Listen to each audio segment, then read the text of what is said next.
This film breaks up the narrative with some hilarious cutaways. The director was on job.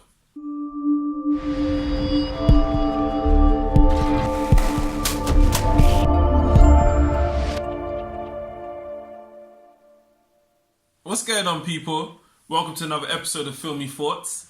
I went to go and watch Vice, and I can't lie, it's the best film I've seen this year so far. By a long way, actually. By a long way.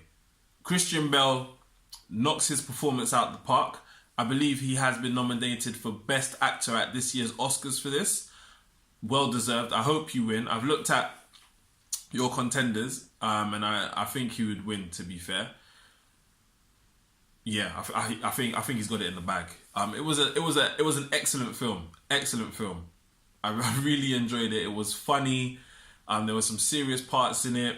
I was really engaged with the character and where it was going next. Even Steve Carell, who's like a support actor in this film, I think because I know him from films like 40-Year-Old Virgin, where he's just doing comedy and playing the arse.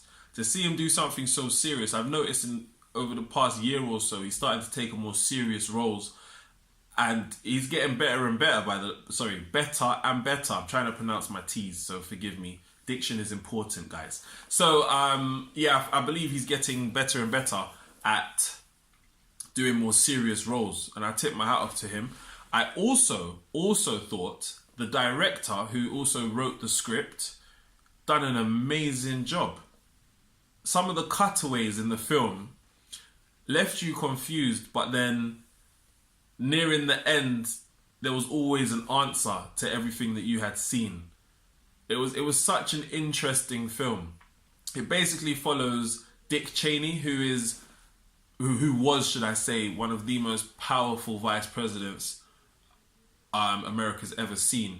And this was during the George W. Bush II administration, when 9/11 was all taking place. And it basically shows he was the one pulling all the strings. George W. Bush was just there for bants by the looks of it. He was just there to look pretty. Whereas as Mr. Chaney was the real puppet master. And he done what he had to do to make sure Iraq was invaded so that his oil company could basically increase its value by 500%. You know, I knew of things like this because I watched Fahrenheit 9/11, where that's spoken about in depth. But I didn't realize, when I say that's spoken about in depth, I mean the whole reason for going to Iraq rather than Afghanistan, why there was such onus on Saddam Hussein and Iraq rather than Afghanistan, where the real culprits were based for what happened on September 11th in 2001.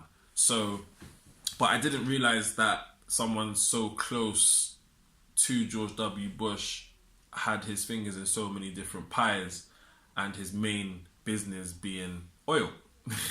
So, you know, it made sense. I wasn't surprised by anything I had seen in that film. I just thought it was amazing. My missus loved it. She gave it a straight 5 out of 5. She would not stop talking about it on the journey home. We couldn't go to our local one.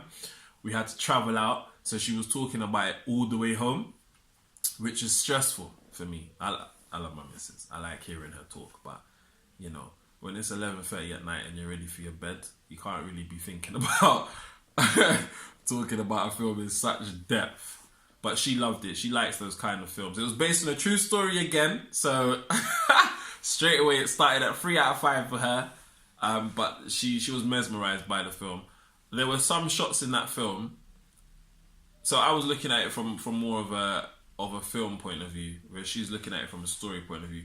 There were some shots in that film that left me mesmerized. Like, they were so deep. The connotations behind them, I just thought was so deep that I picked up on. There were some scenes that I didn't even clock onto, that she clocked onto, and she was telling me about it, and I thought, oh my gosh, that is dope. So, really, really good film. Really good rendition of Dick Chaney by Christian Bale. I wrote some other notes down here as well. Let me just get them. I want to make sure I get them all in.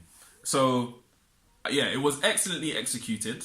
and it was a very clever film. The script writing was creative. It was second to none. I thought. I don't know if this was the director and script writer's first step into filmmaking, but it sure as hell will not be their last. It was just so different and so unexpected, and I loved it. The little cutaways as well with him fishing. So throughout the films, there's shots of him fishing or someone fishing. We don't know it's him, but shots of someone fishing, and they're talking about bait.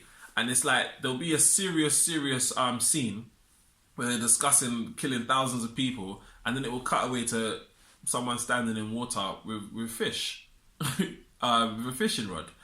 And it was weird, but then nearing the end, it all made sense. So I would highly recommend this film. I'm giving it a 4.5 out of 5. She said it's the best film that she's seen this year. And I think that's going to change when she sees The Green Book. Yeah? Because for me, even though I saw it the tail end of 2018, I think that film is still better than Vice. But Vice is a very good film. 4.5 out of 5. If you guys go and watch it, let me know what you think. Leave a comment. Tell me what you think, what you would give it out of 5. And I hope you enjoy it as well. And yeah, it'd be good to hear your thoughts. Have a good day, morning, evening, night. Have I left any out? Afternoon. And take care. See you later.